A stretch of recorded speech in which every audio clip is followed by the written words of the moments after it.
English. You take fresh troops, you put them in exactly the same position in the Ardennes forest, and what they were signaling to the Germans was, show us what you got. They knew that the Germans were close to failing. They knew that the Germans were on the ropes, and this was their one last chance to bring out everything they had in one showdown to end the war. And lo and behold, that became the Battle of the Bulge. Kurt was with the 106th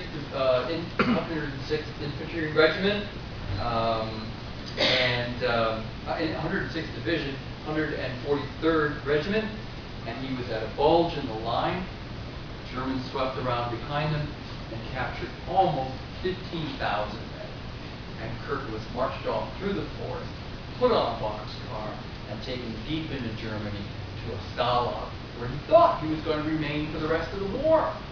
The Stalag, though, was so crowded that something had to be done. There wasn't enough room for all those men. The Germans didn't expect to capture that many of the Allies. So after he'd been there for about 3 weeks, he lined up for a report one morning, and a German came down the line and said, you, step out. They did, and he found that he was now a member of Arbeitskommando 150. They were going to send 150 men into Dresden to do non-combatant work, which under the Geneva Convention was allowed. You can't be, put to work assembling guns, but you can be put to work stacking bags or unloading boxcars or something like that. Now, what they were told is that they would be working in a malt factory where they were making high-protein malt syrup for pregnant women. The food would be better, and they'd be way far away from the fighting. And they thought, how good is this? I mean, we could be standing around in a Stalag blowing smokes off each other in the tiny woods when it's 15 above zero, or going to Dresden. So they get shipped into Dresden by boxcar, and when they arrive there, the war hasn't touched the city. As they walk down the street, it's an above-ground 800-year-old museum. Dresden is one of the cultural capitals of Europe. In fact, it was nicknamed Florence on the Elbe River because the architecture was gorgeous. The cobblestone streets were centuries old. These people were so untouched by the war that as Kurt and his other POWs walked down the street, they saw people having breakfast in outdoor cafes, trams rumbling down the streets with the bells ringing and the workers going to work. And for all the world, it looked like World War II was a million miles away. And then on the night of February 13th, they were asleep in their bunks, and they heard rumbling overhead. The German guard came and rousted them out of their beds, hurried them across the slaughterhouse yard. They were being kept in a great big slaughterhouse that had been cleaned for people. Down into the ground, 60 feet below, where there were carcasses of beef hanging from tenterhooks on the ceiling. And the guard told them to sit down and wait. And they slammed the door behind them. And then Kurt said it was like giants were walking across the earth. The sides of beef began to jiggle on the hooks, and dust from the ceiling floated down. The electric bulb on the wire began swinging back and forth. And what they realized was that overhead, the Allied air forces were pattern bombing the city. They had divided Dresden into quadrants and were hitting it block by block by block. First it was the RAF, and then halfway through the night it was the 8th Air Force. The following morning when Kurt and other POWs came up from underground, Dresden was gone. 35,000 people had been killed in 7 hours. Probably many more would die from their wounds. Everywhere they looked, the city was in flames. And they were put to work over the next 6 weeks retrieving bodies. They became what were known as body miners.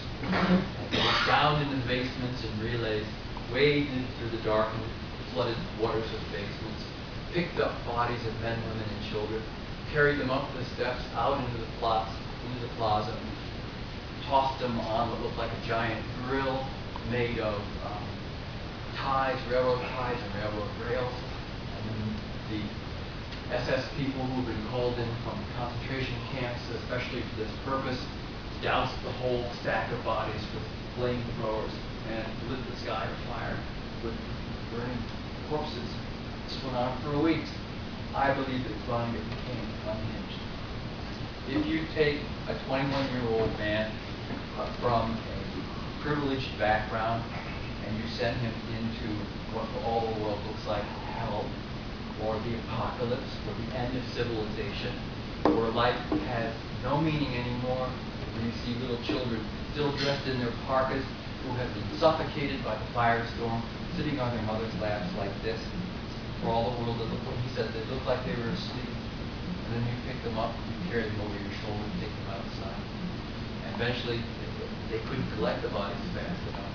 So instead, they went down into the darkness and were told to retrieve any signs of identification that they could, rings, watches, wallets, and bring them up. And then the basements were filled with flame, and what had been shelters for these people turned into catacombs, and bulldozers buried the basements with the people inside. It was really, really horrific. Really horrific. And, you know, to make matters worse, there were individual cruelties. The Germans had to be traumatized by that as well. For example, if you read Slaughterhouse 5, you'll remember that there was a man who was arrested for stealing a teapot and was executed for looting. Well, something like that very similar happened while Vonnegut was in Dresden. An older soldier went down into a basement and saw that there was a pantry down there with all these pickled beets and everything on the wall. These men were really hungry. So he took a jar and he put it in his pocket. And on the way back to the bivouac that night, some officers stopped him and said, "Hold up your hand." So he did, and they patted him down and they found the jar. And the next morning, Vonnegut and 3 other men were called out of their barracks and told to dig holes. They did. And then the man who took the beans, a Polish soldier, made the stand in front of the grave and shot in the back. They fell into the grave, and Vonnegut buried them. And he knew these men. You know, he knew these men. He talked and joked with these men. So a friend of his was shot for stealing beans. So Vonnegut, I think, never forgot that. And later when I talked to his children and friends who knew him, and I felt it too, there was something haunted about Kurt Vonnegut. When you talked to him, there was a sort of a faraway expression on his face, as if he was both listening and thinking about something else. And, you know, Vonnegut was often said by his people who knew him well that he seemed to have the air of a depressed man about him. You know, it's typical of depressives that they rehearse bad things in their mind again and again, hoping for a different outcome, hoping for a different solution.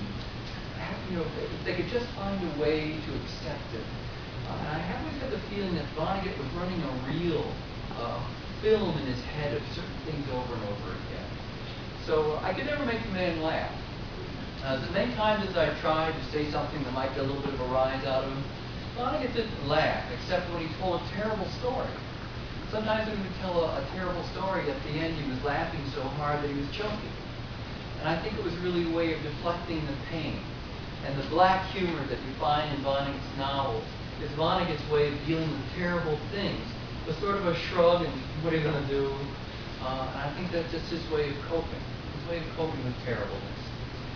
So Vonnegut went to work for GE, married his childhood sweetheart Jane, went to work for GE in the 1950s, and learned how to be a good PR man.